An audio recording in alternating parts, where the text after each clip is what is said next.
Puji nama Tuhan, Shalom Bapak Ibu Saudara yang dikasihi Tuhan. Shalom. Sekali lagi harus lebih bersemangat ya, Shalom. Shalom. Puji nama Tuhan, hari ini kita dapat berkumpul di tempat ini untuk kita bersama-sama bersepakat memuji dan meninggikan nama Tuhan di dalam hadirat-Nya yang kudus.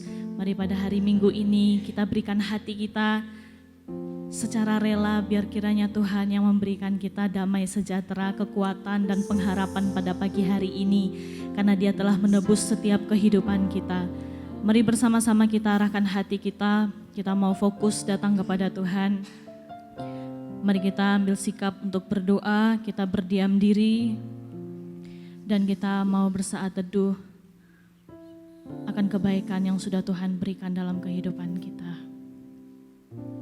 Sungguh kami bersyukur Tuhan untuk pagi hari ini atas setiap berkat dan anugerah-Mu yang sudah Engkau limpahkan bagi setiap sidang jemaat-Mu pada hari ini Tuhan. Kami bersyukur hari ini kami masih diberikan kesempatan untuk kami datang beribadah, untuk kami boleh menaikkan pujian kami kepada Tuhan. Terima kasih Bapa, terima kasih.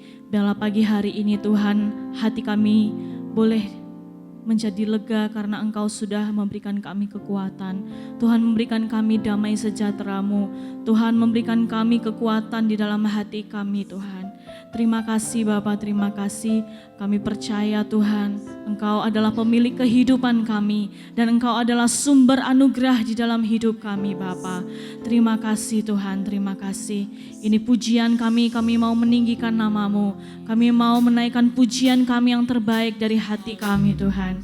Terima kasih Yesus, hanya di dalam nama Tuhan Yesus kami sudah berdoa. Haleluya. Amin.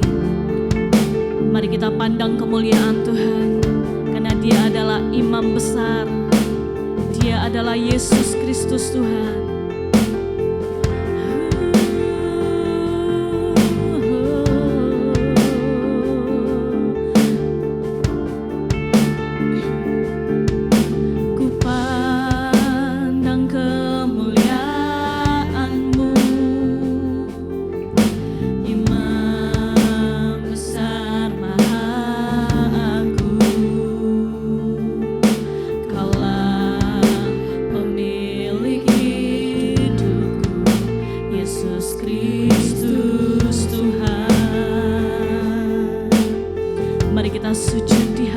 Tuhan, sujud di dalam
berkorban bagi hidupmu. Oh, maka jiwaku memujimu, maka jiwaku memuja, menyembah Sang. Dia adalah Yesus Kristus Tuhan. Oh, Raja kekal, sempurna kuasa-Mu, agunglah karya-Mu. Engkau kutinggikan, Engkau Tuhan kutinggikan, yang bangkit dan menang.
akan terus mengagungkan nama-Mu, karena kami tahu Engkau adalah penebus di dalam hidup kami.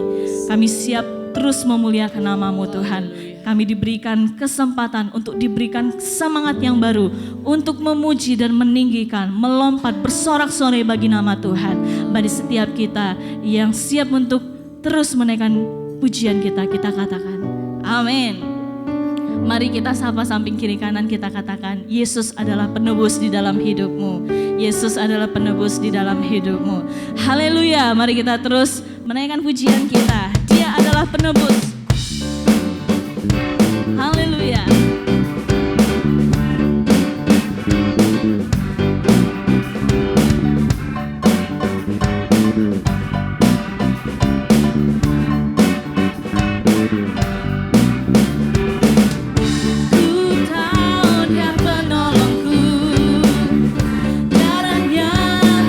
Dosaku, ku yakin dengan iman percaya nyatakan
Biarlah segenap jiwa dan pengharapan kita terus serahkan kepada Tuhan. Kita punya Tuhan yang ajaib, amin.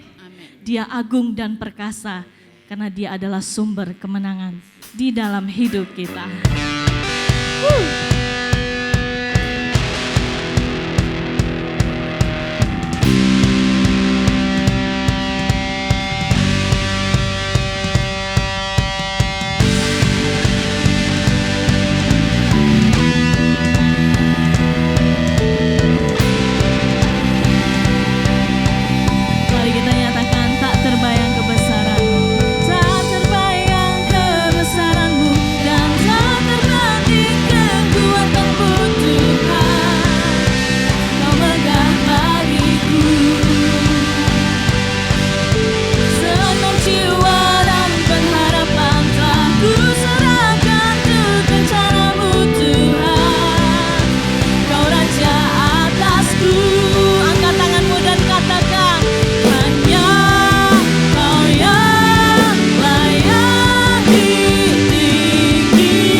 Ya, silakan duduk kembali.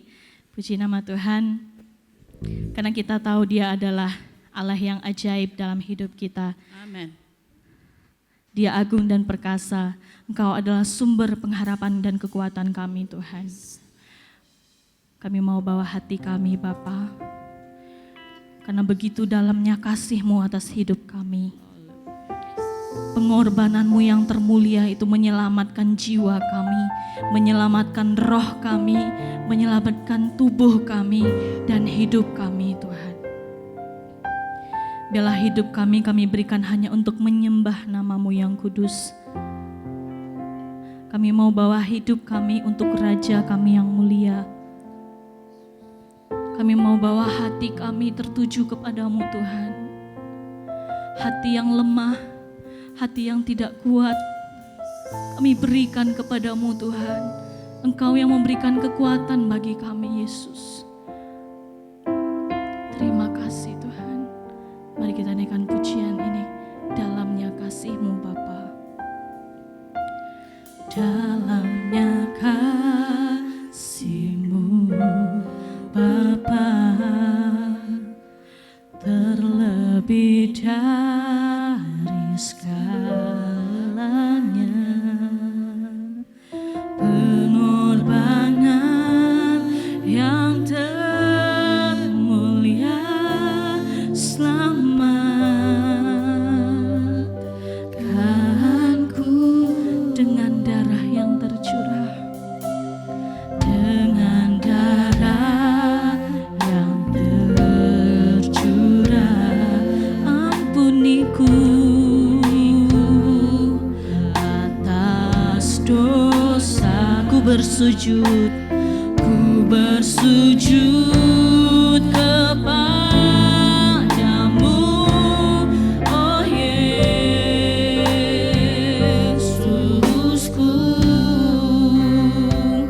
Engkau ku sembah, Kau yang terindah. Pulihkanku dengan darah-Mu. Engkau ku sembah, ya Tuhan. Engkau Bapa yang mulia. Seumur hidup kami mau menyembah nama-Mu, Tuhan.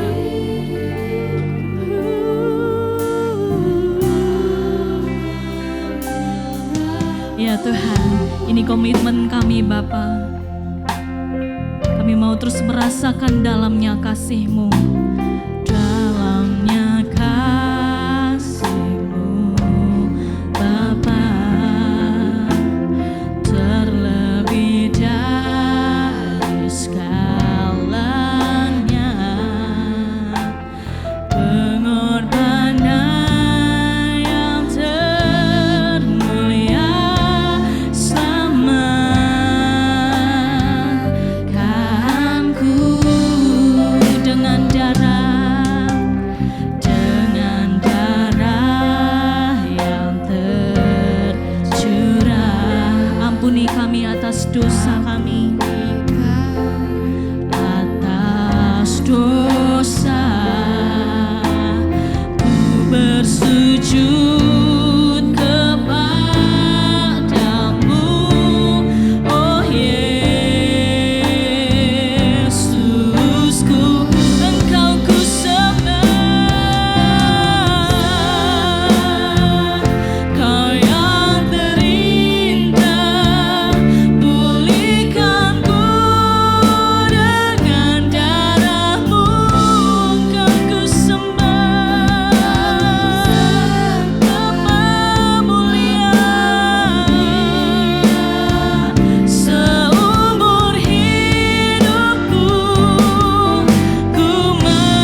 kepada hambanya. Engkau ku sembah, Bapa mulia, seumur hidupku ku mau Engkau ku sembah, Kau yang terindah, pulihkanku dengan darah-Mu. Engkau ku sembah, Bapa mulia, seumur hidupku ku mau menyembah-Mu.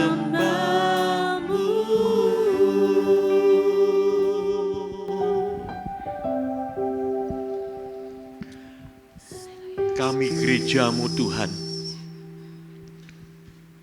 Kau ciptakan dan kami menjadi penyembah-penyembah-Mu Tuhan. Hidup mempermuliakan Engkau, bukan hanya dengan perkataan kami, bibir mulut kami, tapi juga dengan perbuatan kami. Supaya hidup kami sungguh-sungguh menjadi kemuliaan bagi nama-Mu. Tuhan, Engkau telah menghantar kami ada di tempat ini. Berkati kami dengan kebenaran firman-Mu. Perdengarkan suara-Mu Tuhan. Ajari kami kembali supaya kami bisa hidup berkenan di hati Tuhan. Terima kasih ya Bapak buat semua pemeliharaan-Mu. Dan pagi hari ini Kau kumpulkan kami ada di tempat ini. Kami mau mendengar firman-Mu. Dan kami mau taruh benih firman-Mu itu dalam hati kami. Karena firman-Mu yang sanggup mengubah hidup kami menjadi sama seperti Engkau Tuhan. Terima kasih ya Bapak. Kami siap menerima kebenaran firman-Mu di dalam nama Tuhan Yesus Kristus. Kita yang siap menerima firman Tuhan katakan amin. Silakan duduk saudaraku yang kekasih. Selamat berjumpa kembali. Kita belajar firman Tuhan kembali pada pagi hari ini. Saudara siap? Ya. Mari kita sama-sama dengar firman Tuhan. Sebelumnya saya ucapkan selamat Paskah.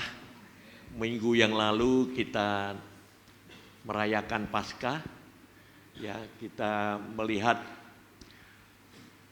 begitu besar pengorbanan Tuhan, bukti dari satu kasih yang tidak pernah bisa kita pikir sampai hari ini. Bayangkan saudaraku, ya Dia Tuhan turun ke dunia ini, ya tujuannya untuk menebus saudara dan saya. Dan bulan ini, saudaraku, kita akan berbicara tentang salib adalah hikmat Allah. Dan saudaraku, betul-betul salib itu adalah hikmat Allah. Ya. Bayangkan saudaraku, Dia turun ke dunia, tadi saya katakan, untuk menebus kita semua. Ya. Waktu Dia ada di dunia ini, Dia difitnah, Dia dihadapkan kepada satu pengadilan, waktu itu dalam pemerintahan Roma. Ya. Pilatus mencari kesalahan Yesus, tetapi tidak menemukan kesalahan Yesus. Akhirnya Yesus dibawa ke Herodes. Dicari kesalahannya juga. Dan juga tidak ditemukan.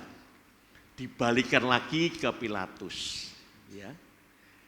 Pilatus mencari lagi kesalahan Yesus. Dan tidak ditemukan satu kesalahan pun. Tetapi orang-orang Israel, umat pilihan Tuhan, umat yang disayangi Tuhan, mereka berteriak, salibkan dia, salibkan dia. Coba saudara membayangkan, dia tidak bersalah, dinyatakan tidak bersalah, dan memang tidak bersalah, tapi dia difitnah. Siapa yang menfitnah? Umat kesayangannya sendiri, orang yang dekat, orang yang dikasihi, orang yang disayangi. Diserahkan ke pengadilan, dinyatakan tidak bersalah, tetapi harus menerima hukuman itu. Kita tahu ya, Jumat Agung yang lalu kita dengar, kita melihat, saya melihat ya satu gambar-gambar di IG, di mana-mana, ya dia harus dicambuk, ujung-ujung cambuknya itu seperti tembaga yang seperti pancing gitu ya, dipukul, ditarik, dipukul, ditarik berkali-kali, hancurlah tubuhnya, robek semua kulitnya, saudaraku. Bukan hanya itu, dimahkotai duri, ditancapkan duri di kepalanya. Ya. Wah, padahal tidak bersalah loh saudaraku.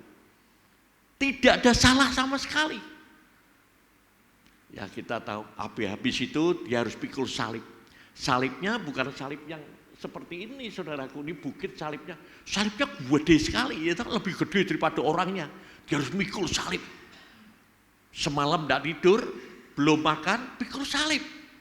Perjalanan menuju Bukit Golgota ini, saudaraku. Nah, anehnya, saudara lihat, waktu berjalan menuju Golgota itu, saudaraku, itu di tengah-tengah keramaian. Jadi setiap orang bisa lihat, semua orang mengolok-olok, semua orang menghina, semua orang merendahkan. Ya, kalau dia capek, jatuh, dipukul, dicambuk, dihina, ditelanjangi. Coba. Dan akhirnya dia di atas Golgota itu tangannya dipaku, kakinya dipaku, paku itu gede-gede. Wah, sekali lagi saya ulangi, dia tidak bersalah sama sekali. Pilatus, Herodes sudah mencari kesalahannya dan tidak menemukan kesalahannya. Tidak bersalah, tapi diperlakukan semacam itu, saudaraku.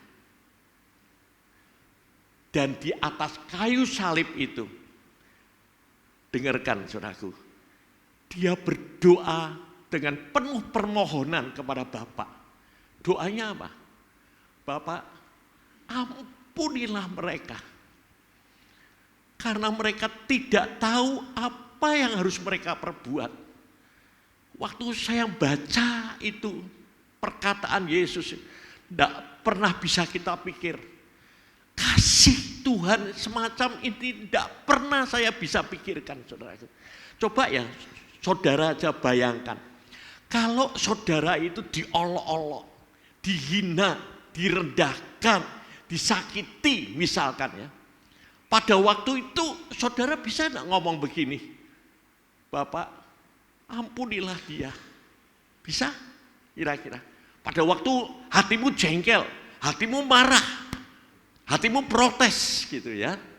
Bisa enggak kira-kira ngomong begitu? Yesus katakan begitu, saudaraku. Lah, saya beritahu kepada saudara, Yesus bukan keadaan yang lemah, tidak bisa berbuat apa-apa, saudaraku. Dia itu Tuhan, Maha Kuasa. Ingat tidak, saudaraku? Pada waktu Yesus itu lihat pohon ara tidak berbuah, dia ngomong begini, ya, untuk apa kamu hidup? Ya, akhirnya apa? Pohon ara itu mati. Artinya bahwa Yesus itu Maha Kuasa. Coba pada waktu dia itu diolok-olok, dihina, diperlakukan tidak adil, ya, dia berkata kepada orang-orang sekitar itu, mati aja, mati kamu, Karena mati kabeh, kelepek mati kabeh, saudara. Betul enggak? Tapi Yesus tidak memilih itu semua. Dia memilih rela untuk menderita. Saya membayangkan betapa kudusnya, betapa sucinya hati Tuhan itu. Walaupun dia tidak bersalah, dia diperlakukan seperti penjahat, seperti orang bersalah. Gitu. Dihina, diolok, dicambuk. Ya. Tapi hatinya Yesus itu loh saudaraku. Tidak ada jengkel sama sekali, tidak ada benci, tidak ada sakit hati. Murni, tulus gitu, suci hatinya. Gitu. Sehingga mulutnya bisa berdoa dengan permohonan, Bapak, ampunilah dia. Ampunilah mereka.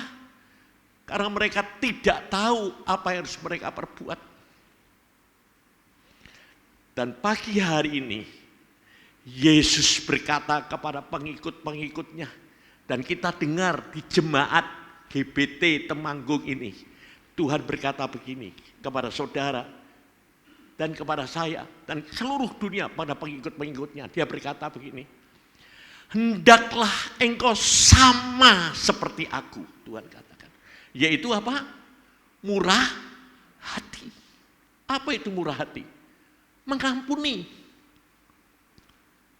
Sekali lagi Tuhan berkata, hendaklah engkau sama seperti aku.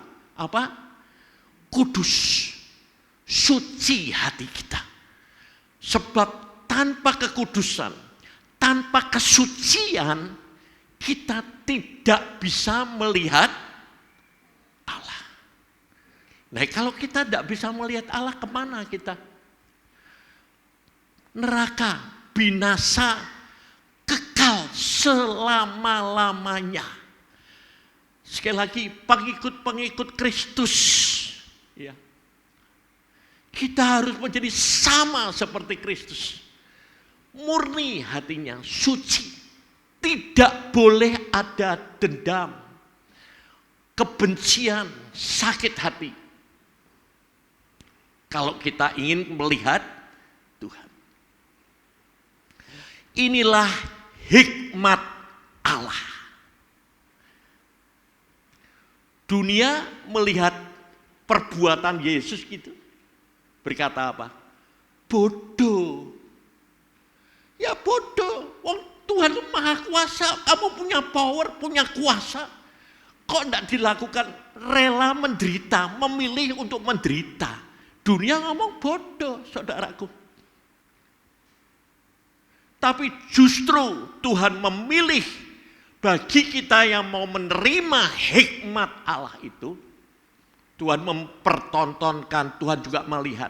Kalau engkau mau menderita, sama seperti aku. Memang sepertinya kalah, mati akhirnya. Tapi lihat, pada hari ketiga, aku bangkit. Aku menang atas maut itu.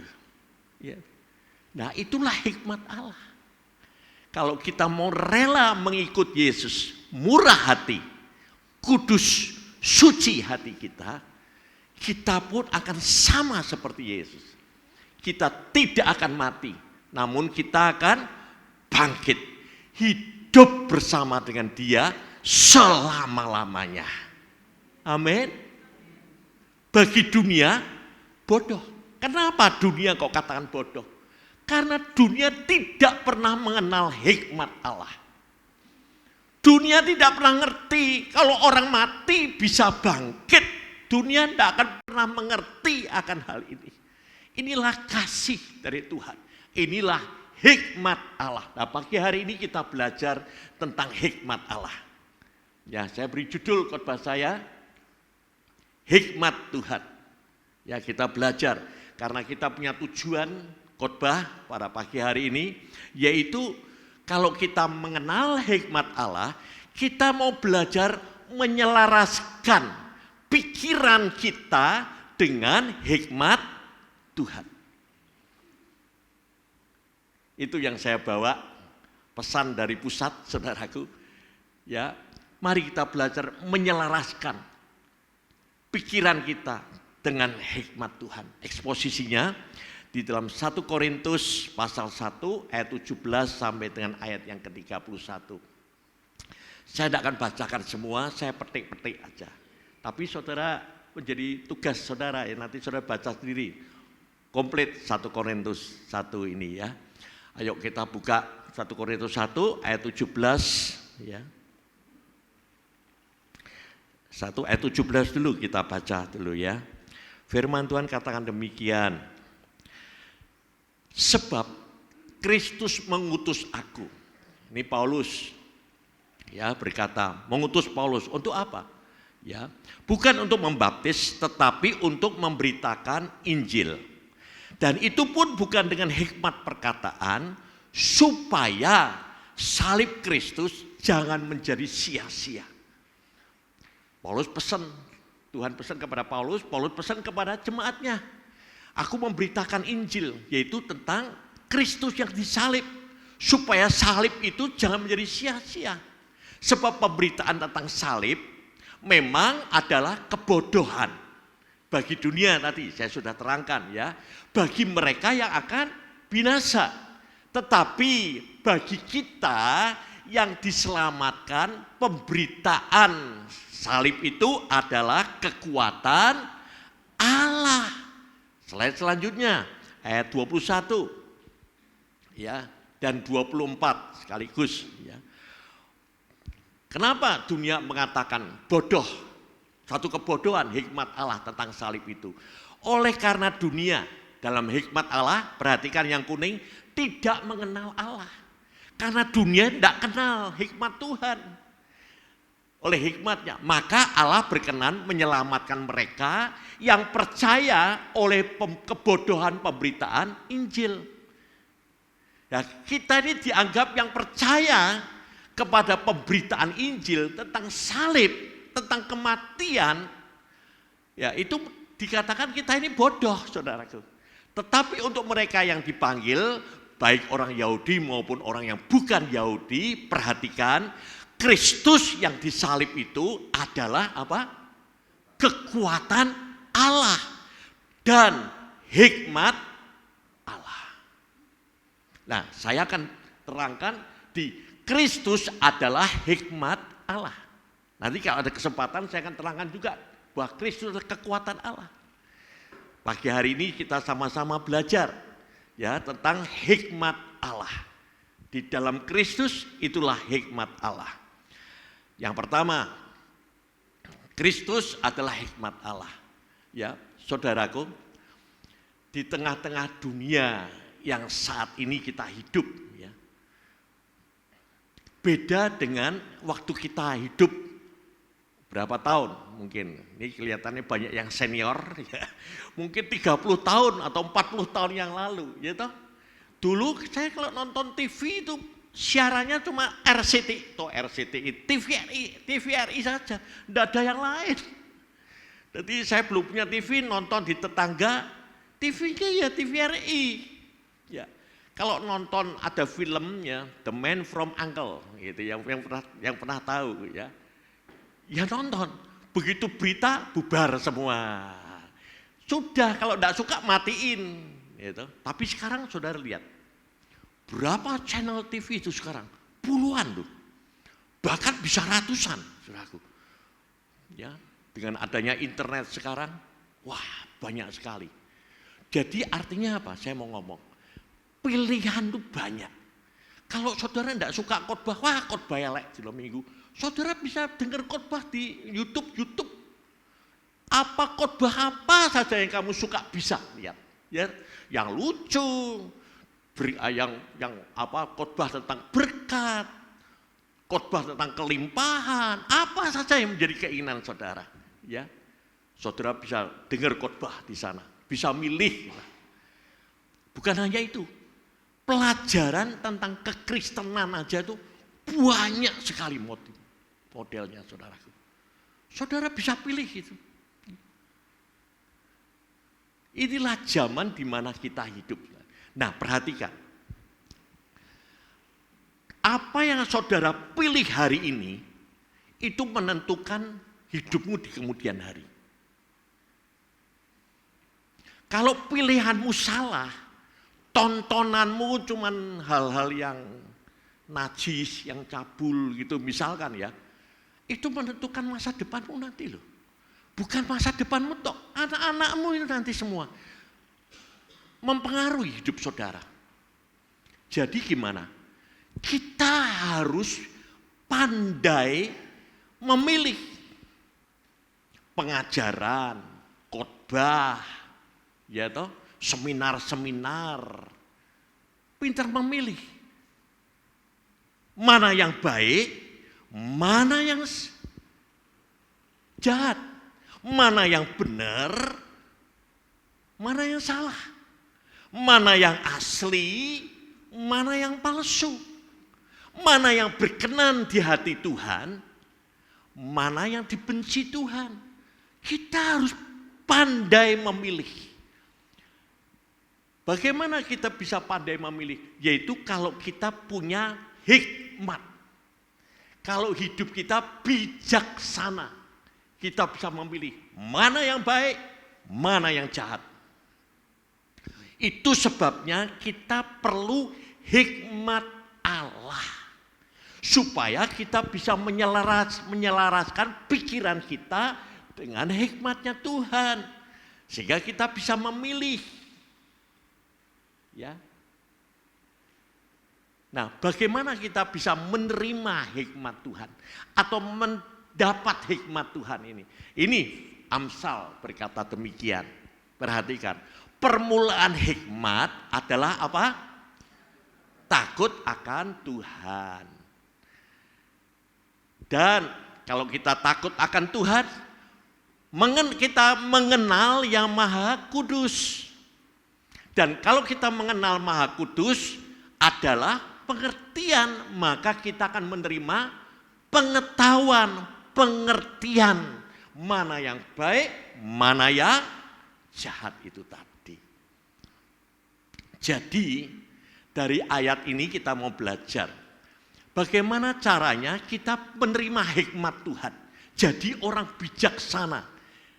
Bagaimana caranya? Firman Tuhan katakan, takutlah akan Tuhan. Di sini jelas dikatakan, ya, permulaan hikmat adalah takut akan Tuhan. Jadi, apa yang harus kita usahakan? Apa yang harus kita kejar? Apa yang harus kita pentingkan, kita utamakan dalam hidup ini untuk terima hikmat itu? Apa? Dikatakan permulaan hikmat nah takut. Jadi hikmat itu akibat dari kita hidup takut akan Tuhan. Jadi kalau kita mau terima hikmat Tuhan, hiduplah takut akan Tuhan. Begitu saudaraku. Kalau hidupmu takut akan Tuhan, kau kejar hidup takut akan Tuhan, kau akan menerima hikmat. Engkau tidak perlu cari hikmat ke seminar, dengar khotbah. Tidak perlu saudaraku. Takut akan Tuhan. Engkau akan menerima hikmat itu tadi.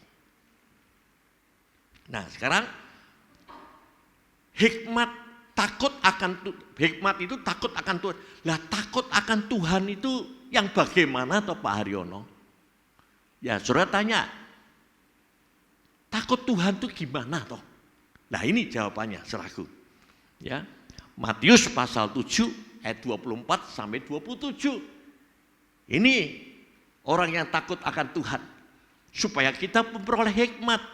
Dikatakan demikian, setiap orang pertama mendengar, ya perhatikan, yang mendengar perkataanku itu, perkataan ini dan melakukannya, mendengar dan melakukannya, dikatakan apa? Ia sama dengan orang yang bijaksana. Bijaksana itu orang berhikmat. Ya. Yang dikatakan lagi, yang mendirikan rumahnya di atas batu. Kemudian turunlah hujan dan datanglah banjir. Lalu angin melanda rumah itu, tetapi rumah itu tidak rubuh sebab didirikan di atas batu. Nah ini saudaraku. Tetapi perhatikan ya. Tetapi setiap orang yang mendengar, sama mendengarnya ya perkataanku ini, dan tidak melakukannya. Dengar tapi tidak melakukannya. Ia sama dengan orang yang bodoh. Pintar. Yang mendirikan rumahnya di atas pasir. Kemudian turunlah hujan, datanglah banjir, lalu angin melanda rumah itu. Sehingga rubuhlah rumah itu dan hebatlah kerusakannya. Jadi dari ayat ini, apa itu takut akan Tuhan? Ya, takut akan Tuhan, yaitu kalau kita mau mendengar perkataanku, firman Tuhan ini, perkataan dan melakukannya, itu orang yang takut akan Tuhan. Nah, kalau kita takut akan Tuhan, tadi permulaan hikmat adalah takut akan Tuhan. Dikatakan kalau kita mendengar dan melakukannya, ia sama dengan orang yang bijaksana, orang yang berhikmat.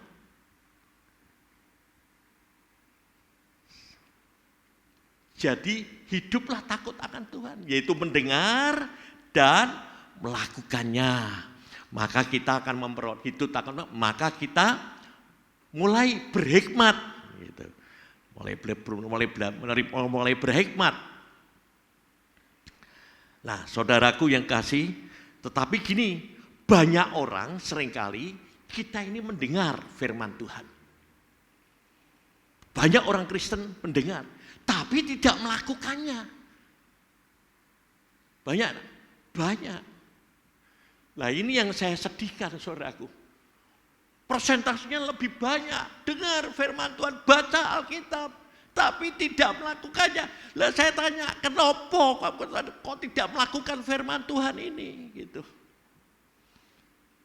Lah saya dengar, banyak orang berkata, aku dengar, tapi firman Tuhan ini tidak masuk akal. Aku ora mudeng, orang ngerti aku karena tidak masuk akal. Gitu. Lah saya berkata, lah kita ini sopo gitu ya. Kok ngerti tentang pikiran Tuhan. Gitu. Pikiran kita, otak kita ini gegem ngene tok ning mburi kene kecil samene. Dibandingkan dengan pikiran Tuhan yang tidak terbatas, yang besar dan tidak terbatas itu. Mana mungkin kalau kamu mau dengar firman Tuhan yang masuk akal, baru saudara mau melakukannya, saudaraku. Saya katakan engkau tidak akan pernah mengerti akan firman Tuhan ini. Contoh aja ya. Tuhan berkata begini, ya, istri-istri, tunduklah kepada suamimu, hormatilah suamimu, sama seperti engkau tunduk kepada Tuhan. Misalkan seperti itu, ya. Saudara dengar toh firman Tuhan ini. Langsung saudara ngomong, Pak Pendeta, khotbahmu salah Pak Pendeta. Salah itu firman Tuhan, tidak masuk akal. Karena apa? Karena Pak Pendeta tidak kenal suami saya. Suami saya itu temperamen tinggi Pak, gitu. Nek ngamuk itu gak sak omah buan tinggi kabeh. Aku dikamplengi, ditendangi. Satu Pak Pendeta harus ngerti. Saya yang beli barang-barang di rumah itu loh. Saya yang cari duit loh. Mana mungkin saya kok harus menghormati suamiku, tunduk kepada suamiku. Ora rembuk aku ini. Firman Tuhan itu tidak masuk akal. Nah kalau saudara firman Tuhan tidak masuk akal, maka saudara apa? Tidak melakukannya.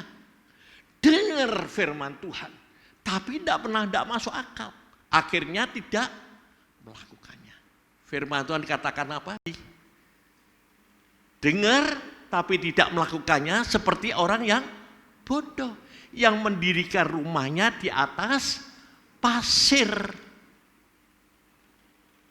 Nanti datang hujan, banjir, angin, badai. Akibatnya apa? Firman Tuhan katakan, robohlah rumah itu. Berapa banyak orang Kristen seperti ini, saudaraku. Kalau saya melayani mereka, saya dengar keluhan mereka, ya seperti itu, saudaraku. Mulai rumah tangganya mulai bermasalah. Tidak sedikit akhirnya mereka bercerai. Bukan rumah tangganya, toh anak-anaknya tidak terurus. Pekerjaannya pun mengalami kemerosotan. Lama-lama juga hancurlah semua bangunan rumah itu, saudaraku. Kalau sudah begitu, nangis-nangis, datang kepada Tuhan, datang Pak Pendeta, ampuni aku Tuhan, tolong doakan Pak Pendeta. Betul lah, saudaraku. Minta didoakan. Teman-teman Komsel datang, satu gereja mendoakan semua. Bertobat, nangis-nangis, ya toh. Habis nangis-nangis, ya aku mau bertobat, aku tidak mau melakukan itu lagi, aku mau nurut sama Tuhan. Ya, takut akan Tuhan. Mulai apa? Mulai rumah didirikan. Permulaan hikmat, ya toh, rumah didirikan. Rumah hidup saudara mulai didirikan, dibangun lagi. Mulai berdiri lagi, dengar firman Tuhan lagi. Firman Tuhan katakan, ampunilah orang yang bersalah kepada kamu. Ya.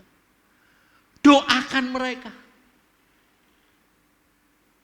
Terima mereka. Seperti sebelum ia bersalah kepada kamu. Nah, dengar firman Tuhan katakan, dia dengar, tapi wah, itu tidak mungkin, Pak. Firman itu tidak masuk akal. Dia makan uang saya. Sekian miliar, puluh miliar mungkin seperti. Ya, tidak mungkin. Dia bayar dulu, baru nanti saya mengampuni. Dia sudah menfitnah aku, Pak. Nek dia datang minta maaf, ya saya mengampuni. Gitu. Lah ini saya harus mengampuni. Nek dia tidak bayar piye, Pak? Siapa sih nanggung rugi? Artinya apa? Firman Tuhan tidak masuk akal, Pak. Mana mungkin? Gitu. Iya toh? Belum nanti yang lain-lainnya. Loh, aku kok harus ngasih persembahan? Gajiku cuma segini. Iya toh? Untuk bayar anak, rumah tangga dan macam-macamnya, cicilan ini, cicilan habis, kok dikek gereja?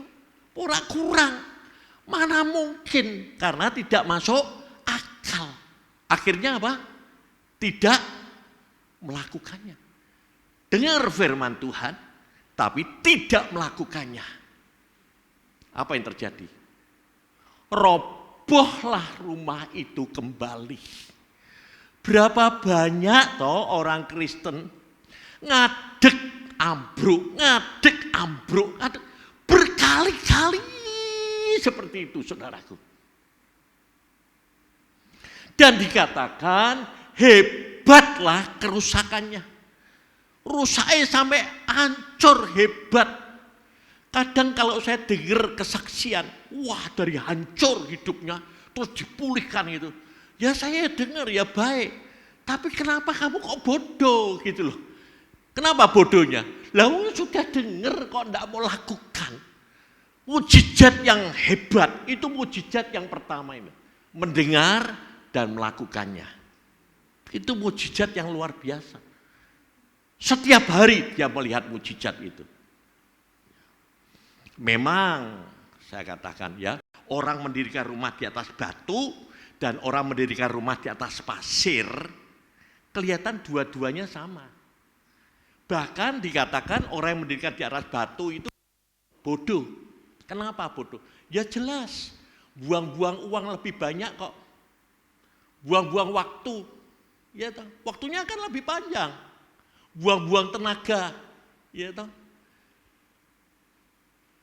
Lebih lama. Yang mendirikan rumah di atas pasir lebih cepat. Jadinya sama. Sama-sama bagus, sama-sama berdiri. Ya. Kelihatan bodoh. Ya. Tetapi di dunia ini kita sudah dengar bulan yang lalu kita khotbah, dengar khotbah kan ya ada menabur, ada menuai, ada waktu kemarau, ada waktu hujan, ya, ada waktu siang, ada waktu malam. Ya, toh. Artinya di dunia ini ada banyak tantangan, ada banyak masalah. Begitu masalah itu datang, ya, baru kelihatan mana yang bijaksana, mana yang bodoh. Baru kelihatan di situ, saudaraku. Lihat, orang yang berhikmat, orang yang bijaksana itu tadi, yaitu orang yang mendengar perkataan Tuhan dan melakukannya. Walaupun tidak masuk akal, walaupun tidak mengerti, walaupun dikatakan bodoh, gitu. Ya enggak, saudaraku. Walaupun firman Tuhan ini tidak punya dasar sama sekali. Bahkan kalau saudara lakukan, resikonya besar, saudaraku. Tapi dia dengar dan melakukannya. Tuhan katakan, kamu orang bijak, kamu orang yang berhikmat. Seperti Yesus. Dia tidak bersalah loh, saudaraku. Harusnya bisa cari keadilan lah yang lain. Dia tidak cari keadilan. Dia menerima apa yang menjadi kehendak Bapa. Apa yang menjadi firman Tuhan, perkataan Tuhan, apapun walaupun tidak masuk akal, kita mau terima. Seperti orang bodoh. Tapi dikatakan firman Tuhan, pada waktu nanti datang hujan, datang banjir, datang badai dalam hidupmu, rumah itu tetap berdiri, saudara. Pekerjaanmu tetap berdiri, saudara. Walaupun sekarang ini orang meramal tahun 2026-2030 masa sulit, masa susah. Loh itu betul, yang ngomong pakar-pakar, betul itu saudaraku. Saya enggak mengelak, benar. Tetapi kita orang-orang percaya, kita pengharapan kita tidak berdasarkan kepada dunia. Harapan kita kepada Tuhan. Kalau kita berhikmat mau taat kepada Tuhan, maka kita seperti mendirikan rumah di atas batu. Artinya Tuhanlah pengharapan saudara. Tuhan yang akan menopang hidup saudara. Menopang pekerjaan saudara, rumah tangga saudara, kesehatan saudara, masa depan saudara, masa depan anak-anakmu. Tuhanlah yang menopang. Amin.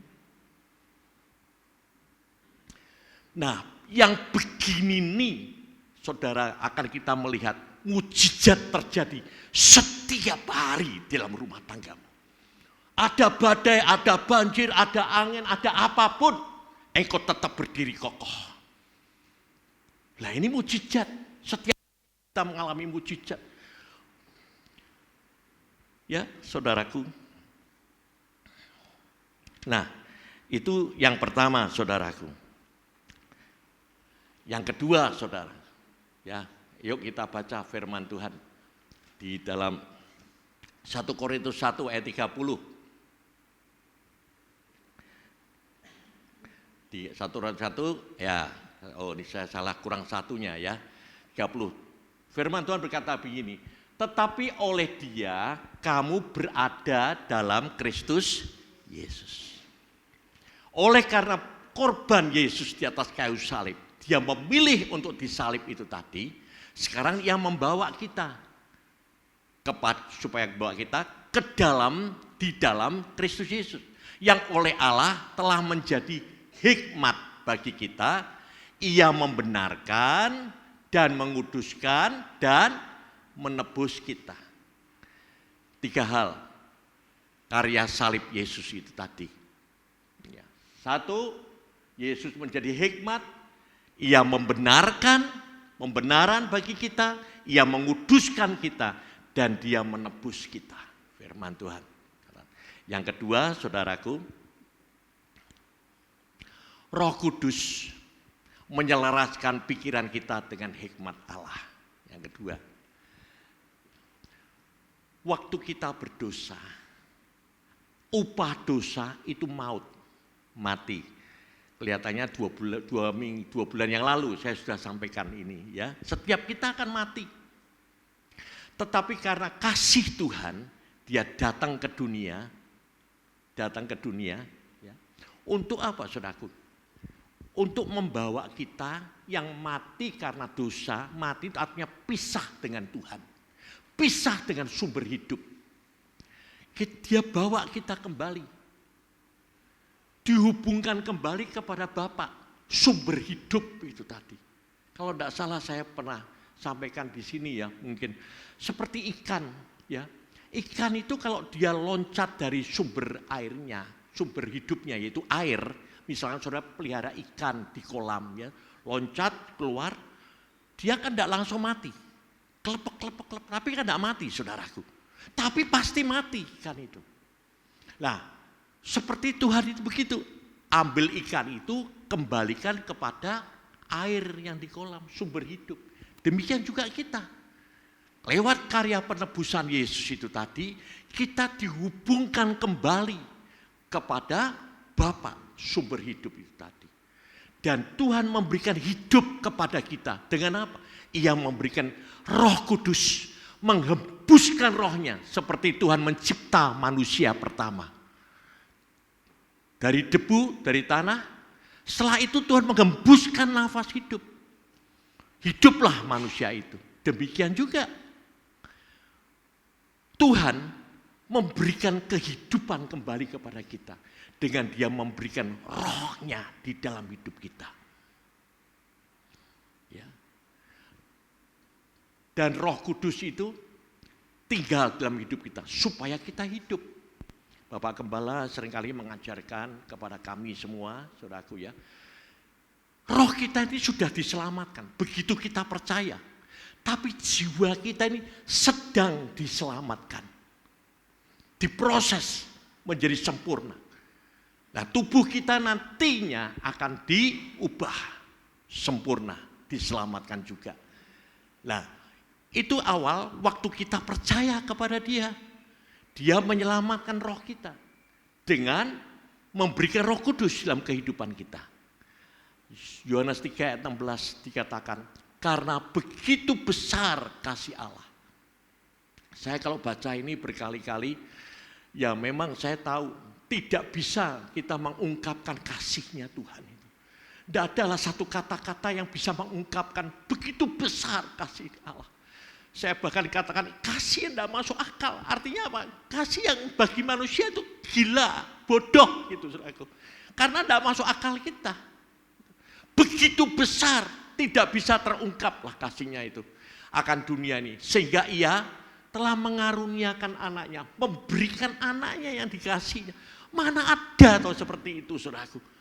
Mana bisa masuk akal kita saudaraku. Memberikan anak yang dikasihnya. Yang tunggal supaya setiap orang yang percaya kepadanya, ya percaya kepadanya. Kuncinya dipercaya itu. Lupa saya kasih kuning ya. Percaya kepadanya. Tidak binasa. Asal kita percaya saja. Tidak binasa. Melainkan beroleh hidup yang kekal. Dan disinilah kita tidak binasa karena Dia memberikan Roh Kudus dalam kehidupan kita. Nah, Tuhan ingin supaya setelah kita dihidupkan kembali, kita orang percaya dan Roh Kudus, bahwa kita harus menjadi satu dengan Dia. Setelah kita dihidupkan kembali, jadilah satu dengan Roh Kudus. Supaya apa? Supaya kita mengerti hikmatnya, ngerti pikiran Tuhan. Bagaimana kita bisa ngerti pikiran Tuhan? Ya kalau Tuhan menyatakan dirinya. Itulah roh Allah, Roh Kudus yang memberitahukan kepada kita pikiran-pikiran Kristus. Sehingga kita bisa menyelaraskan pikiran kita dengan pikiran Kristus. Gitu. Nah, Roh Kudus ini yang memberikan kemampuan. yang memberikan kesanggupan kepada kita supaya kita bisa memikirkan apa yang dipikirkan Tuhan. Gitu. Ingat enggak saudaraku, waktu Tuhan menjadikan manusia, Adam dan Hawa, dia memberikan perintah. Perintahnya apa? Beranak cuculah, penuhilah bumi. Satu, kedua, bukan hanya beranak cucu, penuhilah bumi dan berkuasalah atas bumi. Mana bisa manusia menguasai bumi ini? Tapi ayat selanjutnya Tuhan berkata, maka Tuhan memberkati mereka. Artinya Tuhan memberikan kuasa kepada manusia itu untuk memampukan menguasai bumi. Dan itu terjadi. Waktu Tuhan menjadikan Adam dan Hawa, laki dan perempuan, mereka bersatu jadi satu. Mereka akan mendapatkan keturunan. Demikian juga kalau kita bersatu dengan Tuhan, kita bisa ngerti pikiran Tuhan. Nah, kalau kita bisa ngerti pikiran Tuhan dan kita mau menyelaraskan pikiran kita dengan pikiran Kristus, artinya mau menundukkan, mau menaklukkan pikiran kita dengan pikiran Kristus, akibatnya sudut pandang saudara, pola pikir saudara akan berubah. Pasti akan berubah, saudaraku. Kalau saudara mulai melihat karya penebusan Yesus di atas kayu salib, dia sudah menebus aku.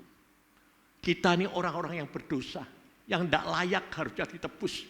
Nek, saya ini kan ya salah satu produk, memproduk barang-barang plastik, ya toh. Kalau ada plastik-plastik yang rusak, tidak saya dilimet tak dandani gitu. Saya tidak seperti itu. Plastik rusak tak lebok kayak gilingan, gluduk. Jadi lebok kayak mesin lagi, nyetak baru lagi. Gampang. Tidak gue mikir, saudaraku. Daripada dandani jerimet. Tuhan ya begitu seharusnya. Oh, dia itu pencipta. Nyiptakan manusia baru, gampang gitu. Tapi tidak dia lakukan seperti itu. Itulah kasihnya. Dia dandani saudara dan saya, tidak membuang saudara dan saya. Nah, kalau kita mau menaklukkan pikiran kita dengan pikiran kita, sudut pandangmu berubah. Kau lihat sudut pandangmu kepada salib, karya Yesus, penebusan Yesus. Artinya hidupku bukan aku lagi. Kristus yang hidup di dalam aku. Hidupku milik Kristus, gitu saudaraku. Ngerti ya? Jadi gini, saudaraku. Misalkan saya jual mobil Innova, ya toh, berapalah 300 juta saya beli, saudara beli, bayar toh, akhirnya. Saudara ngomong sama saya, Pak Aryono, saya mau keluar negeri, mau keluar kota gitu, tak titip di garasi musik ya, gitu. Oke, dia sudah bayar lunas loh, dititip no tempat saya. Artinya apa? Mobilnya mobil saya, tapi kan sudah dibeli, kan bukan punya saya lagi toh. Boleh enggak saya utak-utak gitu, iki bane kok elek ya, paleke kok elek, tak ganti sing apik gitu ya. Boleh enggak kira? Spione kok gegeden, tak kei sing cilik lah, ben ringkes gitu. Boleh enggak kira?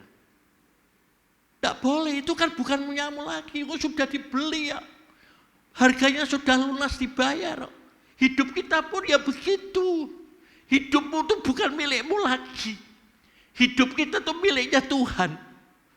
Kita tidak bisa melakukan seenak kita sendiri. Ngerti?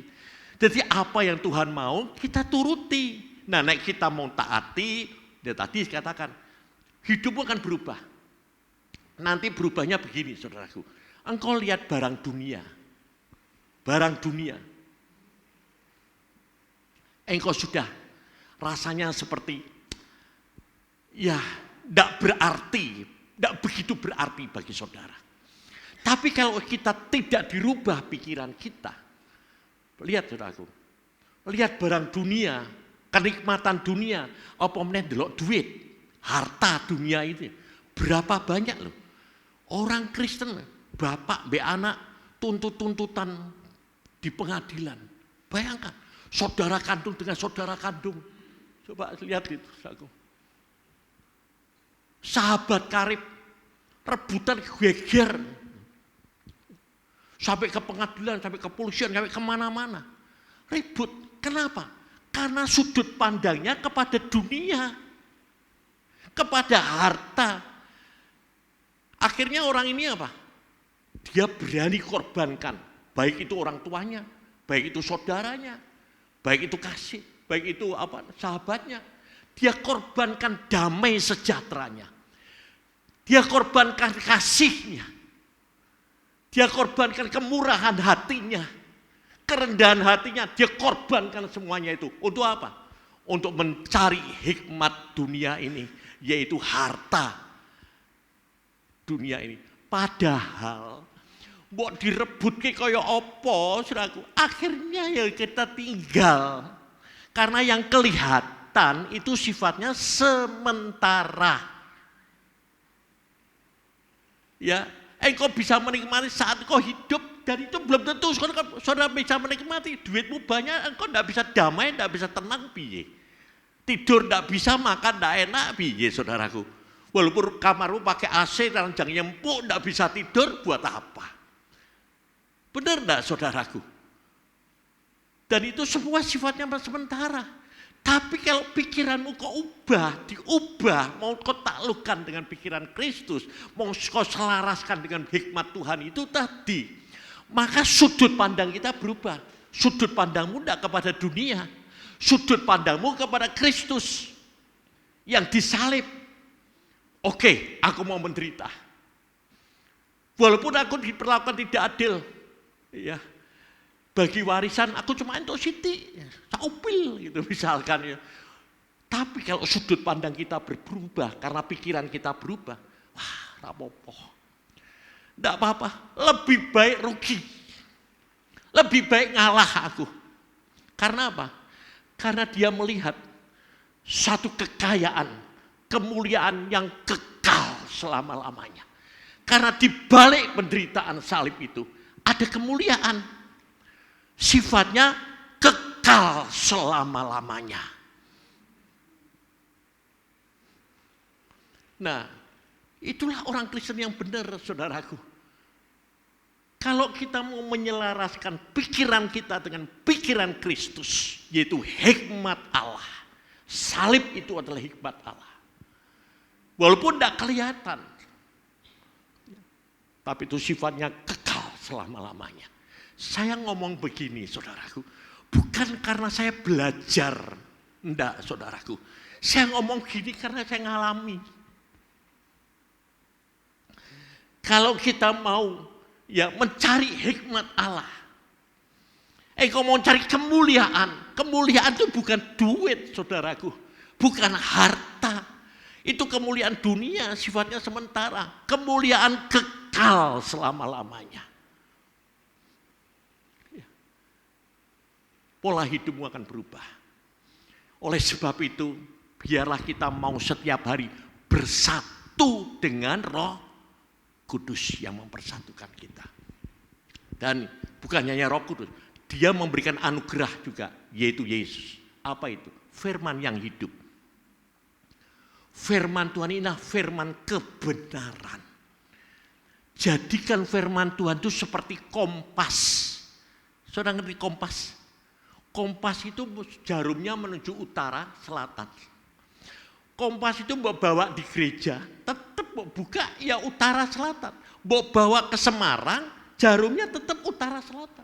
Mau bawa ke luar negeri, sampai ke kutub sekalipun, jarumnya tetap utara, selatan.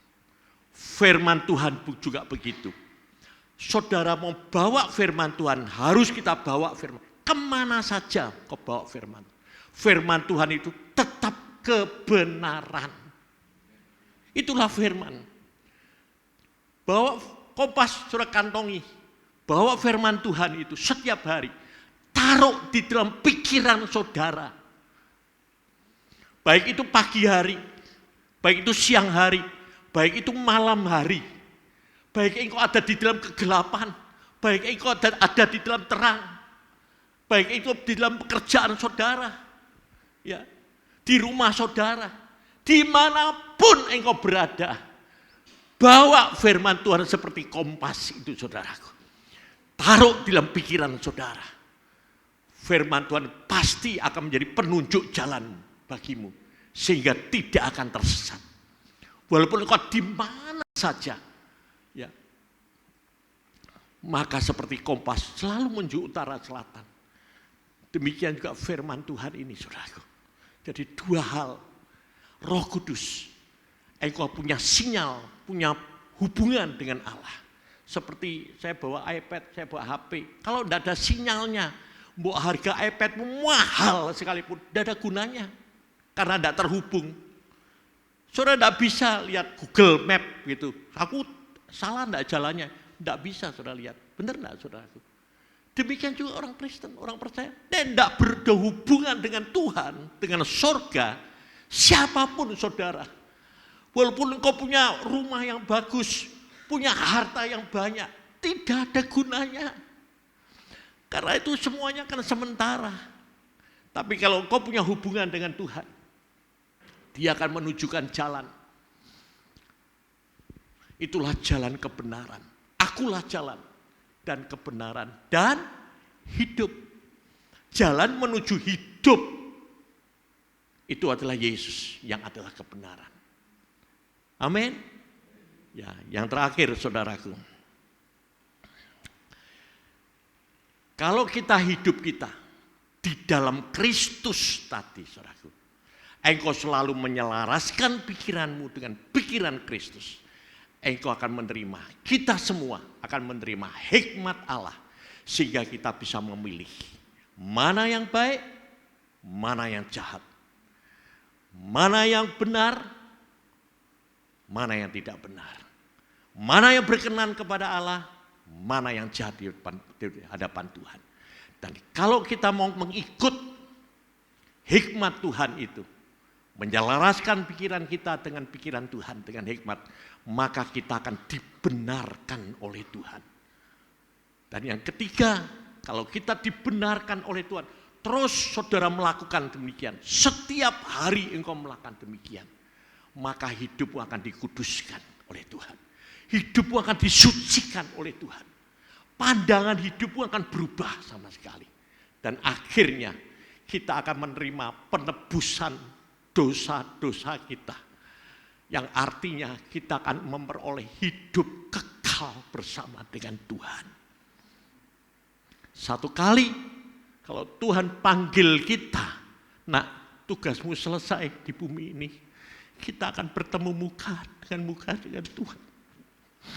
Dan kita akan hidup bahagia bersama dengan Tuhan selama-lamanya.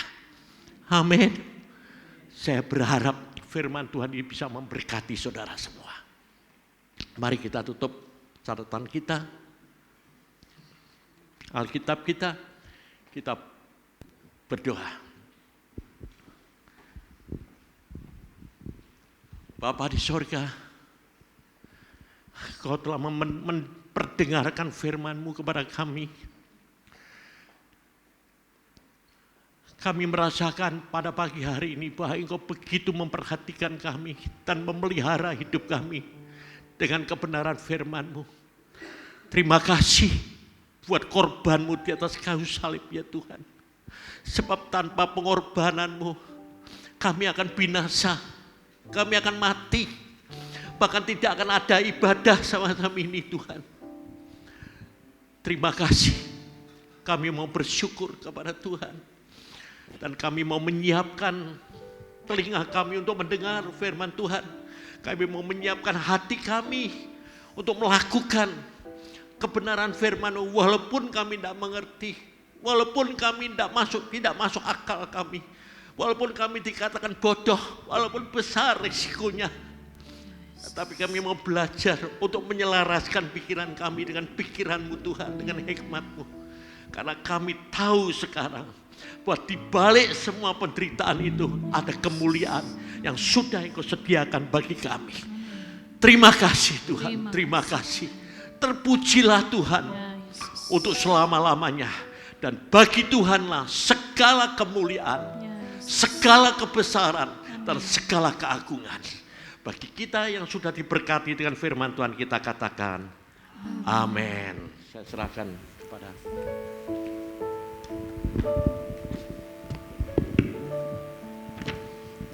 Baiklah, kita sudah mendengarkan firman Tuhan. Sebentar kita akan memberikan persembahan yang terbaik. Saya mengundang untuk petugas kolektan untuk boleh maju ke depan. Nanti dengan kasih Kristus, Ibu Tini akan membawa kita untuk doa persembahan. Haleluya, haleluya Tuhan. Kami bersyukur Tuhan untuk semua hikmat yang Kau berikan kepada kami semuanya ya Bapa.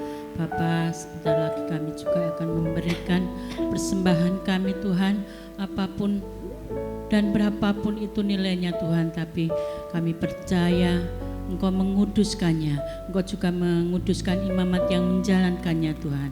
Tuhan, terima kasih Bapa, Engkau juga memberkati mereka yang belum dapat memberikannya Tuhan. Untuk bakul-bakulnya tetap sama terpenuhi dari Engkau ya Bapa. Limpahkan kami Tuhan, di dalam nama Tuhan Yesus Kristus, Juru Selamat kami yang hidup sekarang dan selama-lamanya, dan satu-satunya. Haleluya. Haleluya. Amin. Mari sambil persembahan dijalankan, kita meresponi firman Tuhan dan kita mau angkat pujian Ajar Kami Tuhan.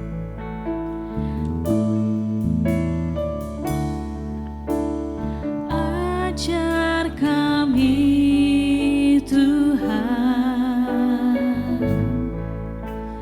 menghitung hari-hari, agar kami beroleh hati bijaksana. Ajar kami Bapa.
Kita akan bersama-sama berdoa.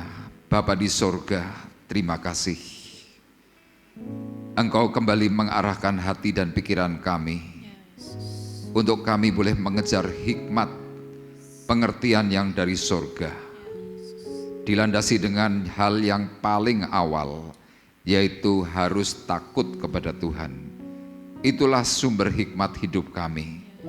Dan kami percaya Tuhan, ketika kami memiliki roh takut kepada Tuhan, hikmat Tuhan akan berbicara secara khusus kepada kami pribadi lepas pribadi. Sehingga kami boleh mendengarkan perkataan firman Tuhan, kami melakukannya dengan benar, dan itu semua membuat hati Tuhan bergirang. Dan ketika hati Tuhan bergirang, kami diberkati dan dipulihkan oleh Tuhan.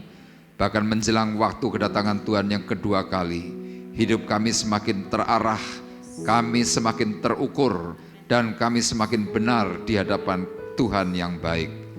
Terima kasih Bapa di sorga, memberkati hamba-Mu yang sudah menyampaikan firman-Mu.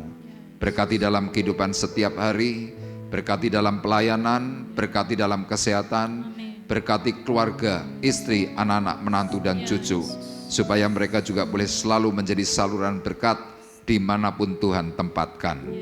Terima kasih, dan kami juga berdoa Tuhan untuk saudara kami Hendra, pasca mengalami operasi kiranya Engkau menolong, memulihkan, menyembuhkan, Amin. sehingga dia kembali bisa beraktivitas, kembali memuji, mempermuliakan nama-Mu, dan bahkan Tuhan melayani pekerjaan Tuhan di tempat ini. Terima kasih Tuhan, kami bersyukur, dan kami juga menyerahkan Tuhan akan anak kami Joshua. Tuhan, sesudah dia mengikuti tes yang ada di Jakarta, kiranya Engkau juga menopang, menolong.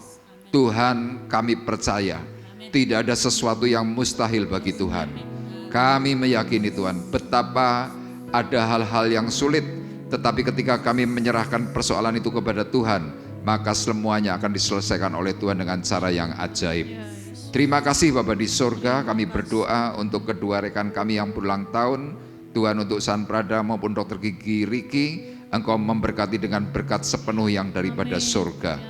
Terima kasih Tuhan, kami berdoa untuk rekan-rekan kami yang tidak bisa hadir pada pagi hari ini, yang keluar kota, yang bepergian, bahkan yang berhalangan, kiranya Tuhan juga tetap memberkati mereka semuanya. Tiba saatnya Tuhan, sekarang kami mengangkat hati kami, mengangkat tangan kami di hadapan Tuhan. Sidang jemaat Tuhan terkasih, marilah kita bersama-sama pulang dengan membawa berkat, membawa damai, membawa kasih karunia Tuhan Yesus Kristus di dalam persekutuan Roh Kudus. Tuhan memberkati engkau dan melindungi engkau. Tuhan menyinari engkau dengan wajah-Nya dan memberi engkau kasih karunia. Tuhan menghadapkan wajah-Nya kepadamu dan memberi engkau damai sejahtera. Mulai dari pagi hari ini sampai Maranatha datang yang kedua kali. Dalam berkat nama Tuhan Yesus Kristus, kami berdoa dan mengucapkan syukur kami. Kita semua yang diberkati oleh Tuhan bersama-sama berkata, amin.